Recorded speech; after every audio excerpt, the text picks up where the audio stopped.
યોજના શરૂ કરવામાં આવી હતી। સમાજની માન્યતા છે દીકરો જ ઘર ચલાવે છે અને દીકરી પારખી થાપણ કહેવાય છે, પરંતુ હવે આ માન્યતા બદલાઈ રહી છે।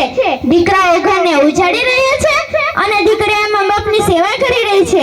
દીકરો ન હોય તો એકલી દીકરી પણ મા બાપને અગ્નિ સંસ્કાર આપી રહી છે। કહેવાય છે કે ભણેલી દીકરી 2 પેઢી તારે છે, પણ તેથી આગળ ભણેલી દીકરી 3 પેઢી તારે છે।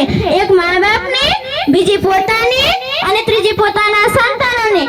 આમ ભણેલી દીકરી હવે 3 પેઢી તારથી થઈ રહી છે। દુનિયા બદલાઈ રહી છે। હવે દીકરીઓ પણ રાષ્ટ્રપતિ, વડાપ્રધાન, ડોક્ટર, એન્જિનિયર અને વૈજ્ઞાનિક બની રહી છે। હવે દીકરીઓ પણ વિમાન ચલાવી રહી છે અને સરહદ પર લડાઈ કરી દેશની રક્ષા પણ કરી રહી છે। દીકરીઓને શિક્ષણ માટે સરકાર પણ ખૂબ પ્રયત્ન કરી રહી છે।